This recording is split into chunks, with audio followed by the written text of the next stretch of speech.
بیوی کے حقوق ادا کرنے کے قابل نہیں رہ جاتا۔ ایک نشہ ہے جس کی بنیاد پر کتنی برائیاں قوم میں جنم لے رہی ہیں۔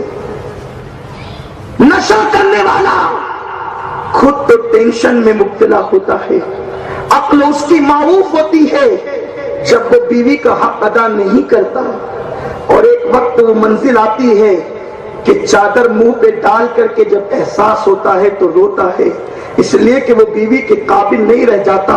میری زبان حیا خاموش ہے کہ میں مزید اس کی کوئی تشریح کروں، لیکن اتنا ضرور کہوں گا، جب بیوی کی شہوانی بھوک ادا نہیں کی جاتی اور اس کو سیرابی نہیں ملتی تو نتیجے کے طور پر ناجائز تعلقات کے معاملات بڑھتے چلے جاتے ہیں، عورتیں دوسروں کا ہاتھ پکڑنے لگ جاتی ہے، اس لیے کہ انسان کے قبضے میں یہ چیز ہے ہی نہیں۔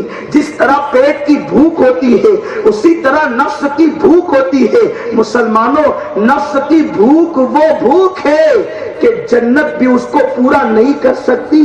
جنت کی ساری نعمتیں موجود تھی لیکن نفس کی تکمیل کا سامان نہیں تھا، تو جناب آدم یوں عرض کر پڑے، میرے مولا میرا کوئی تو ایسا ہو جس کے سامنے میں دل کی بات کہہ سکوں۔ پردے ہی پردے میں خدا رب العزت کی بارگاہ میں حیا میں اپنے دل کی بات پیش کر دی۔ اب مجھے بتاؤ، آدم کے سامنے حوریں تھی، آدم کے سامنے باغات تھے، آدم کے سامنے نعمتیں تھی، لیکن پھر بھی سوال کرنے کی وجہ کیا تھی؟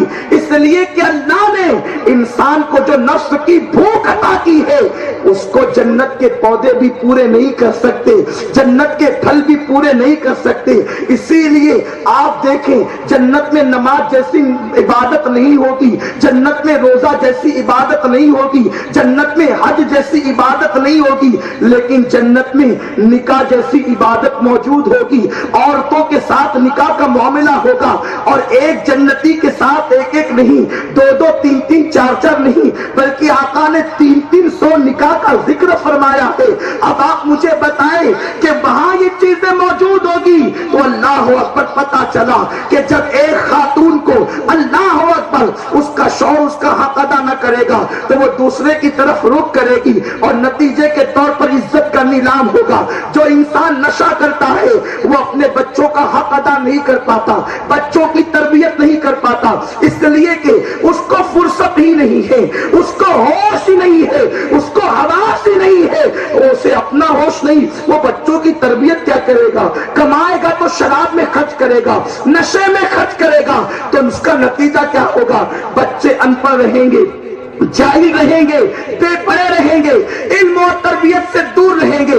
مسلمانوں، اگر صحابہ کی اولاد کو صحابہ کی صحبت اور تربیت نہ مل سکی تو وہ بگڑ گئے۔ حضرت امیر معاویہ جو کاتب وحی تھے، آپ اپنے بیٹے کو اپنی پاک صحبت مصروفیتوں کی وجہ سے نہ دے سکے، جہاد کی مصروفیتوں کی وجہ سے نہ دے سکے، تو بیٹا یزید جیسا پلید بن گیا۔ جب صحابی کی اولاد کو صحابی کی صحبت نہ ملے، اچھی تربیت نہ ملے، تو وہ بگڑ جاتے ہیں۔ ان کی اولاد، جو صحابی کی اولاد بگڑ جاتی ہے، تو اگر آج ہماری اولاد کو اچھی تربیت نہ ملے تو ہماری اولاد کس طریقے سے صراط مستقیم پر رہ سکتی ہے؟ ایک نشہ ہے جس کی بنیاد پر اتنے خرافات ہیں۔ میرے آقا مصطفیٰ کریم رؤوف الرحیم صلی اللہ تعالی علیہ وسلم ارشاد فرماتے ہیں، حضرت عبداللہ ابن مسعود اس کے راوی ہیں، ابن مسعود فرماتے ہیں، میرے آقا صلی اللہ علیہ وسلم نے مجھ سے کہا، اے ابن مسعود، میری امت کے کچھ لوگ ایسے ہوں گے کہ جو رات کو سوئیں گے تو ان کے چہرے اچھے بھلے ہوں گے، اور جب وہ صبح کو بیدار ہوں گے تو یا تو ان کے چہرے سور کی طرح ہوں گے یا تو بندر کی طرح ہوں گے۔ حضرت عبداللہ ابن مسعود نے پوچھا، یا رسول اللہ صلی اللہ تعالی علیہ وسلم، ان کا جرم کیا ہوگا، ان کا گناہ کیا ہوگا؟ کیا وہ اللہ کو رب نہیں مانتے ہوں گے؟ محمد عربی صلی اللہ علیہ وسلم کو اللہ کا رسول نہیں مانتے ہوں گے؟ کیا وہ قرآن کو اللہ کی کتاب نہیں مانتے ہوں گے؟ آقا نے فرمایا، ابن مسعود، وہ اللہ کو رب بھی مانیں گے، محمد عربی کو رسول بھی مانیں گے، قرآن کو اللہ کی کتاب بھی مانیں گے، یعنی وہ کلمہ پڑھنے والے ہوں گے، وہ مسلمان ہوں گے، پھر بھی ان کے چہرے راتوں رات بدل دیے جائیں گے۔ چہرہ یا تو سور کی طرح یا تو بندر کی طرح ہوگا.